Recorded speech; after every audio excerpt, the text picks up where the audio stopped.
Defence line का मेरे पास कोई वो प्लान नहीं था। जब 2019 में ये फॉर्म आई थी तब हमने फिलअप किया था, उसी समय हमने इसका प्रिपरेशन करना स्टार्ट किया था। तो फिर दिसंबर 2019 में इसका एग्ज़ाम हुआ पीटी का, जिसमें हमने अच्छे नंबर से क्वालिफाई किया था। फिर हमने मेंस की तैयारी स्टार्ट की, अब सेल्फ स्टडी से ही अपने घर पे ही। उसके बाद मेंस भी हमने क्वालिफाई कर लिया। तैयारी के समय जो सबसे बड़ी स्टूडेंट के लिए बाधा होती है कि कंटिन्यूटी। तैयारी में कंटिन्यूटी रखना बहुत ही चैलेंजेस है आज के समय में, जो कि इतनी व्यस्तता है स्टूडेंट के लिए। सबसे बड़ा वो था कि लॉकडाउन लग गया, आप किसी टीचर से पर्सनली पढ़ नहीं सकते। हम लोग पटना में पहले रहते थे पीटी के समय। अच्छा, पटना में रहते हैं? हाँ, तो वहाँ पे फिर लॉकडाउन लगने के बाद हम लोग घर आ गए, तो वहाँ पे फिर घर में हम लोगों ने सेल्फ स्टडी मेंस का किया था। तो वहाँ से कंटिन्यू रहे? हाँ, कंटिन्यू रहे। अच्छा।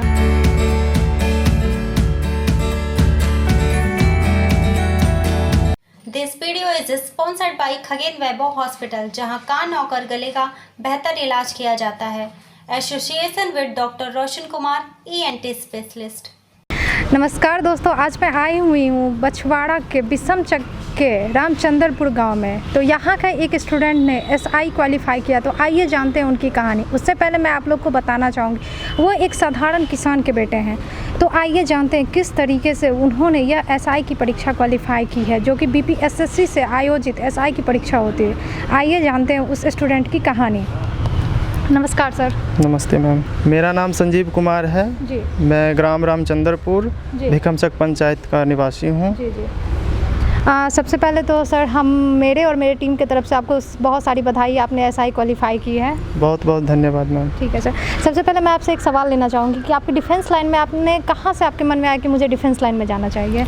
डिफेंस लाइन का मेरे पास कोई वो प्लान नहीं था। जब 2019 में ये फॉर्म आई थी तब हमने फिलअप किया था, उसी समय हमने इसका प्रिपरेशन करना स्टार्ट किया था। तो फिर दिसंबर 2019 में इसका एग्ज़ाम हुआ पीटी का, जिसमें हमने अच्छे नंबर से क्वालिफाई किया था। फिर हमने मेंस की तैयारी स्टार्ट की, अब सेल्फ स्टडी से ही अपने घर पे ही। उसके बाद मेंस भी हमने क्वालिफाई कर लिया। अच्छा, मैं आपसे एक और सवाल लेना चाहूँगी, आप किस तरीके से तैयारी किए थे? हमने बताया पहले भी कि सेल्फ स्टडी हमने किया था, बुक का सहारा लिया। पढ़ते थे आप?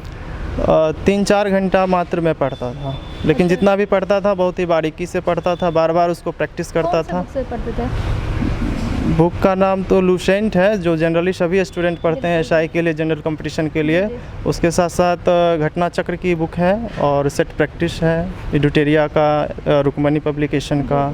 जी। अच्छा, की पारिवारिक पृष्ठभूमि क्या रही है? पारिवारिक पृष्ठभूमि, मेरे पिताजी जो हैं गाय, उसके साथ साथ वो खेती बाड़ी थोड़ा बहुत करते हैं। और हम सबसे बड़ी बात ये है कि मेरे लिए कि हम 9 भाई बहन हैं, उसमें सबसे हम छोटे हैं। और बहुत ही मतलब गरीब बैकग्राउंड के हैं हम लोग। जी। हाँ, तो वो किसान हैं। फिर भी आपने शिक्षा को आगे रखा? हाँ, उन्होंने हमको मतलब उनको मेरे पे विश्वास था कि ये एक दिन कुछ ना कुछ करेगा, तो उन्होंने मुझे पढ़ाया और आगे बढ़ाया। बाधा नहीं बनी कभी आपकी शिक्षा में? नहीं, ये कभी बाधा नहीं बनी। तो आपके माता पिता ने किस तरीके से आपको सपोर्ट किया था यहाँ तक आने में?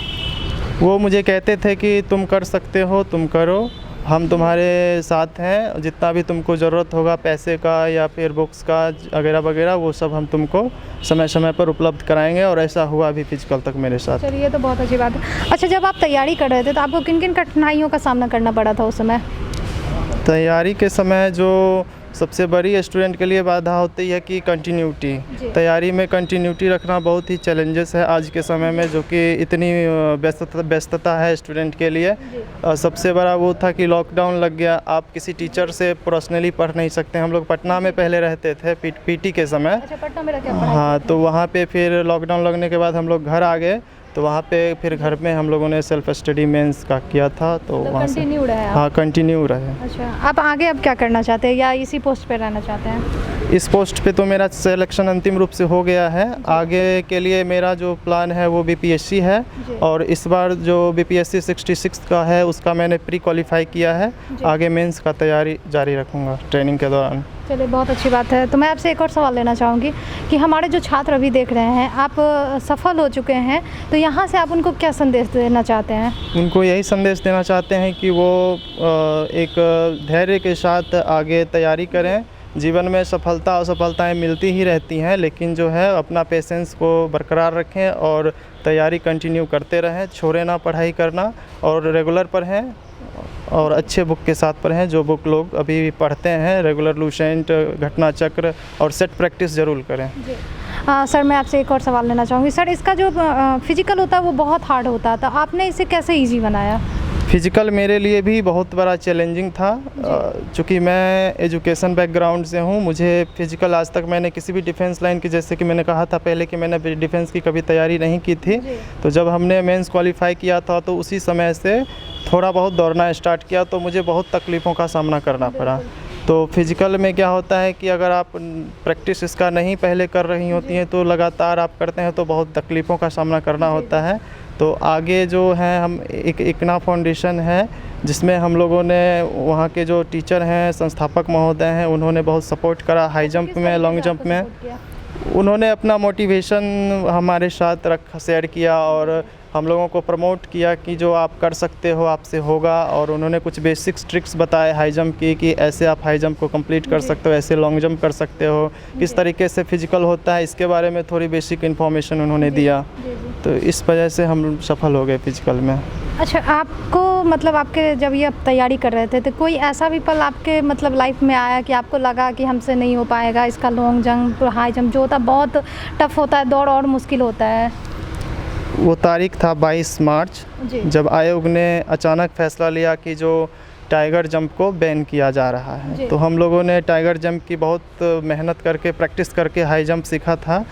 तो उस समय हम लोगों का तो मन टूट गया था कि हम लोगों से अब नहीं होगा, क्योंकि हमने एक ही जंप सीखा था, वो था टाइगर जंप।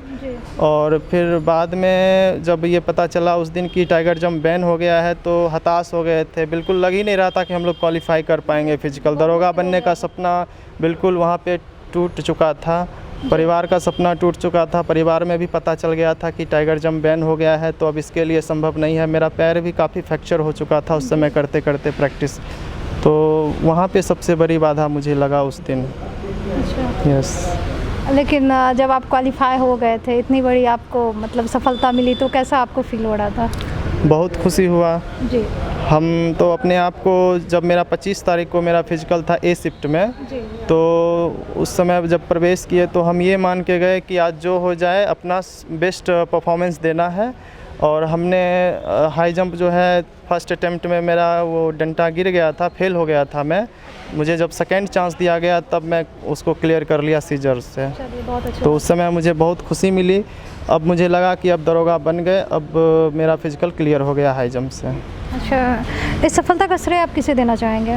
सफलता का श्रेय मैं निश्चित रूप से अपने माता पिता को, भाई को और कुछ अपने दोस्तों को देना चाहूँगा, जिन्होंने मुझे बुरे हालात में सपोर्ट किया और मेरे को आगे बढ़ाने में मदद की। चलिए, बहुत अच्छी बात है। मैं आपसे लास्ट क्वेश्चन लेना चाहूँगी कि हमारे जो अभी स्टूडेंट देख रहे हैं जिनका ड्रीम है एसआई क्वालिफाई करना, आप क्वालिफाई कर चुके हैं, तो आप उनको क्या संदेश देना चाहेंगे इस प्लेटफॉर्म के माध्यम से?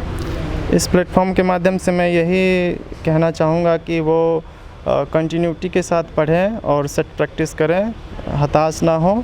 ये एक प्रोसेस है, प्रोसेस में लोग फेल और पास होते हैं, लेकिन आप मेहनत करेंगे तो एक दिन ज़रूर सफल हो जाएंगे। इसमें अमीरी गरीबी नहीं देखा जाता है। आयोग फेयर है, अच्छे तरीके से काम करती है, पेपर लेती है। आपको निश्चित रूप से सफलता मिलेगी अगर आप मेहनत करेंगे तो। बहुत अच्छी बात है। तो आपसे एक और अंतिम सवाल मैं लेना चाहूँगी, केवी स्टूडियो का यह प्रयास कैसा लगा जो कि डॉक्टर रोशन सर के द्वारा एक मुहिम चलाई गई है? ये प्रयास बहुत ही सराहनीय है, ताकि लोगों के जो भी स्टूडेंट इसकी तैयारी करना चाहेंगे उन तक ये बातें पहुंचेंगी कि एक ग्रामीण क्षेत्र का लड़का, किसान परिवार का लड़का भी एसआई को कंप्लीट कर सकता है, इतने बड़े जॉब पे जा सकता है। तो उनको ये मैसेज मिलेगा तो वो इसका लाभ उठा सकते हैं। चलिए, बहुत अच्छी बात है। 8 तक की पढ़ाई मिडिल स्कूल जहानपुर से किया था। वहाँ तक मेरा जो एजुकेशन का लेवल था वो कुछ नहीं था। फिर हम जब हाई स्कूल गए नारेपुर बछवाड़ा 9th क्लास में, वहीं से 9th और 10th मेरा हुआ था। वहाँ से मेरा बेसिक बना, एक दिमाग में कॉन्सेप्ट चला और हम वहाँ से स्टार्ट किए, वहाँ से मैट्रिक पास हुए अच्छे मार्क्स के साथ। फिर हमने समस्तीपुर कॉलेज समस्तीपुर में इंटर मैथ से एडमिशन लिया, वहीं से हमने इंटर करा और फिर ग्रेजुएशन भी 2017 में वहाँ से हम पास किए थे। 2017 में इंटर ग्रेजुएशन करने के बाद मैं लखनऊ चला गया था, मेरे भाई वहाँ जॉब करते हैं, तो वहीं पे हमने SSC CGL की तैयारी स्टार्ट की थी लखनऊ में। तो वहाँ लगभग 1.5 साल हमने SSC CGL की तैयारी की।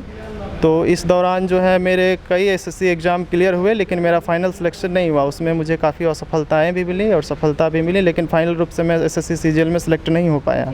उसके बाद इसी बीच में ये बिहार SI का जो आया था 2446 पोस्ट के लिए, तो अगस्त 2019 में इसका नोटिस आया था, तब हमने इसको देखा तो इसको फॉर्म को फिलअप कर दिया।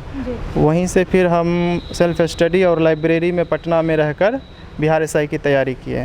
वहाँ से हमारा प्री क्लियर हो गया। 26 अप्रैल को मेंस का डेट पड़ा एग्ज़ाम का। तो बीच में कोरोना के कारण जो है लॉकडाउन हो गया, हम लोग जो है गांव आ गए पटना से। फिर यहीं पे हम लोगों ने हम सेल्फ स्टडी किए और मेंस एग्ज़ाम को अच्छे नंबर से पास किए।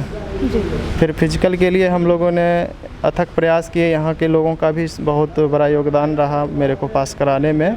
तो उस माध्यम से हमने दरोगा में फाइनल रूप से सिलेक्शन पा लिया। इस सफलता का मूल मंत्र क्या है, वो हमारे दर्शकों के साथ शेयर कीजिए। सफलता का मूल मंत्र जो है मेरे हिसाब से आप लगातार पढ़ें, बिना थके पढ़ें, क्योंकि आप जब इस रास्ते पे चलते हैं तो आपको कई बार असफलताओं का सामना करना पड़ता है। मुझे भी कई बार असफलताएं लगी, लेकिन मैं डरा नहीं, रुका नहीं और आगे बढ़ते रहा और आज फाइनली मुझे फाइनल सिलेक्शन मिल गया है SI में। जी, जब आपकी ज्वाइनिंग होती है, अगर आपका पोस्टिंग इस गांव में होता है जिस गांव में आप रह रहे हैं, तो उस गांव के लिए सबसे पहले आप ऐसा कौन सा काम है जो कीजिएगा? सबसे पहले मैं बता दूं कि आपको SI का पोस्ट है, ज़िला में पोस्टिंग नहीं होता है SI का। जहां भी हो मैं उन लोगों के लिए काम करूंगा जो सबसे नीचे हैं, समाज में माने जाते हैं, गरीब माने जाते हैं। उनके हक और न्याय के लिए हमेशा प्रयास मेरा जारी रहेगा। बेगूसराय की जो धरती है या बेगूसराय के जो लोग हैं, बाहर जाने के बाद यहाँ के बारे में आदमी का बहुत अलग निगाह होता है। बेगूसराय का लोग, यहाँ का जो स्टूडेंट होता है उसे बाहर जाके बहुत सारे स्ट्रगल करने पड़ते हैं, या बिहारी टाइप से उसे बहुत सारे चिढ़ाने को मिलता है। तो इस पे आपका क्या राय विचार है? क्या आपके साथ भी ऐसा कुछ हुआ था कभी? नहीं, ऐसी बात नहीं है। बेगूसराय की जहाँ तक सवाल है तो बेगूसराय संस्कृति हो या सामाजिक रूप से बहुत ही आगे है। यहाँ दिनकर जी यहाँ के लिए एक प्रेरणा स्रोत रहे हैं। यहाँ दिनकर की धरती यहाँ इसलिए उनको बोला जाता है। यहाँ बेगूसराय एक औद्योगिक नगरी भी है। यहाँ पे तीनों टाइप के रिफाइनरीज़ हैं, विद्युत हो चाहे NTPC हो चाहे वो इंडियन ऑयल कॉरपोरेशन हो, यहाँ खाद्य निगम भी है। तो बेगूसराय एक डेवलप एरिया है। यहाँ से शिक्षा के क्षेत्र में भी काफ़ी नाम रोशन किए हैं लोग। DM, SP, IPS सभी सेलेक्ट हुए हैं। BPSC में बहुत सारे लोग यहाँ से सिलेक्ट होते हैं, दरोगा बनते हैं। तो इस मेरे नज़र में इसका कोई मतलब वो नेगेटिव सेंस में नहीं जाता है। यहाँ से बहुत अच्छा हो रहा है सब। चले, बहुत अच्छी बात है। और साथ ही साथ मैं डॉक्टर रोशन कुमार जी को भी धन्यवाद देना चाहूँगा जो इस कार्यक्रम को आगे बढ़ा रहे हैं। धन्यवाद। तो यह था आज का कार्यक्रम, किसान का बेटा बना SI दरोगा, जो कि सुनने में बहुत अचंभित लगता है। जी हाँ, आप सभी को पता है कि हमारे चैनल पे बहुत अच्छे अच्छे मोटिवेशनल स्टोरी, चाहे या बेगूसराय का कोई भी पॉजिटिव स्टोरी आते रहता है। तो ये स्टोरी जानने के लिए हमारा जो फेसबुक पेज है, जो कि डॉक्टर रोशन कुमार के नाम से, उसको फॉलो कीजिए, लाइक कीजिए, शेयर कीजिए। उनका YouTube channel stars of Begusarai, उसको सब्सक्राइब कीजिए, बेल आइकन प्रेस कीजिए। मैं मिलती हूँ आप लोग से दूसरे इसी तरीके की किसी खास स्टोरी में। तब तक के लिए आप लोगों से लेना चाहूँगी अलविदा। और आप सभी जो भी यह वीडियो देख रहे हैं उन सभी को तहे दिल से धन्यवाद।